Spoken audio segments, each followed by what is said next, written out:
오늘 말씀은 느헤미야 4장 전체 말씀인데요. 7절에서 14절까지만 읽도록 하겠습니다.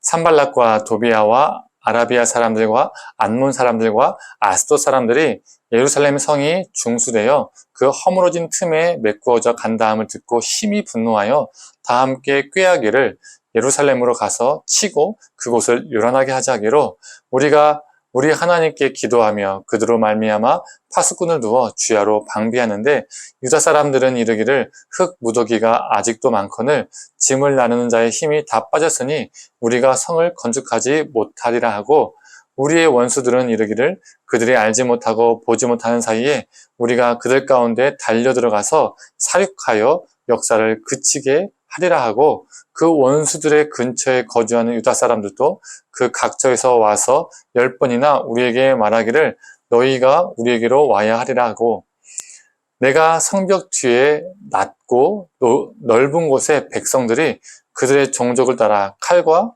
창과 활을 가지고 서 있게 하고 내가 돌아본 후에 일어나서 귀족들과 민장들과 남은 백성들에게 말하기를 너희는 그들을 두려워하지 말고 지극히 크시고 두려우신 주를 기억하고 너희 형제와 자녀와 아내와 집을 위하여 싸우라 하였느니라.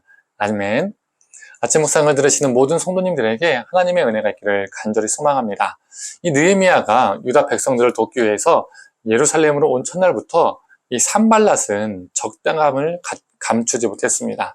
본격적인 공사가 시작되자마자 그는 크게 분노하며 비웃고 조롱했습니다. 이 암몬 사람 도비아 역시 그 조롱에 동참했죠. 이 대적들의 조롱과 방해로 인해서 느헤미야는 하나님께 기도를 합니다. 대적의 욕설이 그들에게 돌아가고 그들의 죄를 덮어주지 마시라고 기도하죠.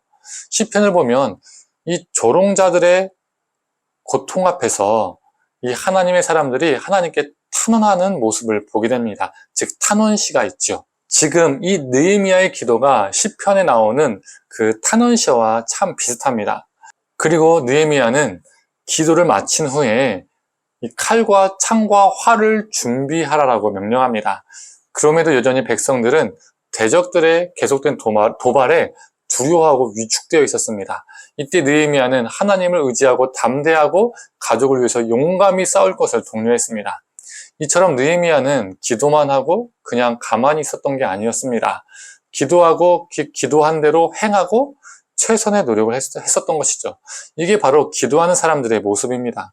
기도하지 않는 것도 문제지만 기도했다고 아무것도 안 하는 것도 문제입니다. 제가 중등부 교육전도사 시절에 이 중등부 아이들과 기도 제목을 나누면 특히 시험 기간에 이런 기도 제목을 많이 내놓습니다. 시험 잘 보게 해달라고, 성적을 거두게 해달라고 기도를 많이 부탁합니다. 그런데 문제는 공부를 안 하는 애들이 있다는 거예요. 열심히 안 합니다. 그리고 시험 잘 보라 해달라고 기도를 부탁합니다. 공부하지 않으면서 시험 잘 보게 해달라고 기도를 부탁한다는 거예요. 만약 좋은 성적을 위해서 기도했다면 어떻게 해야 됩니까? 최선을 다해서 공부를 해야죠.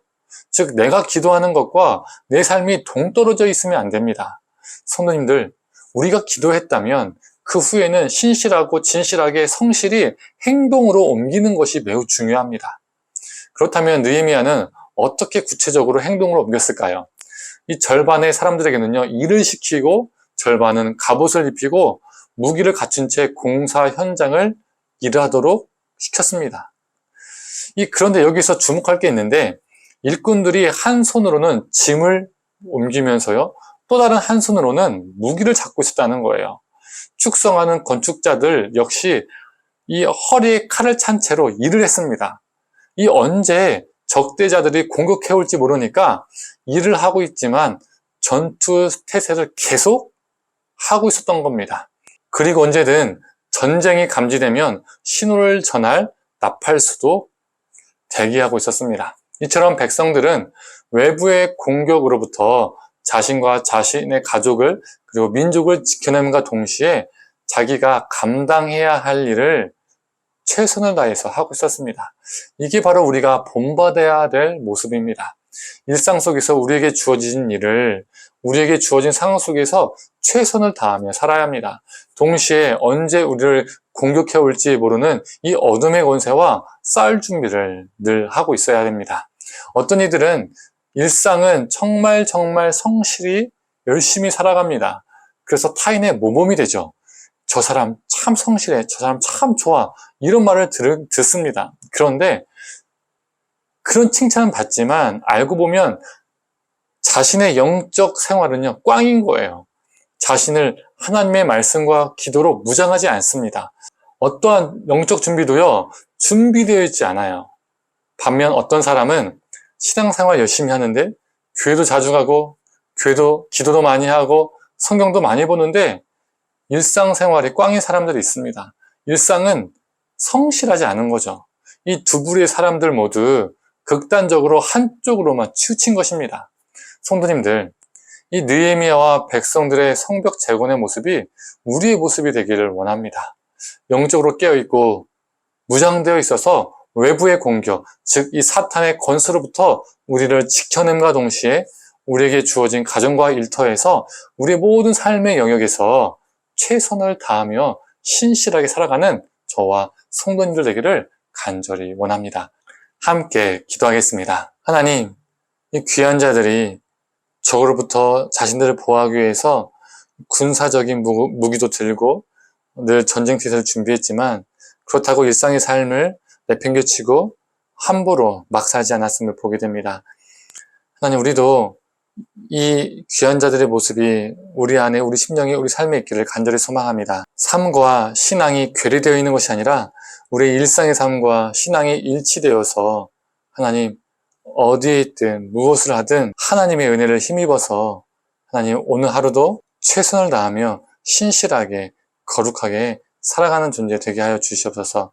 감사드리며 사랑이 많으신 예수님의 이름으로 기도드립니다. 아멘.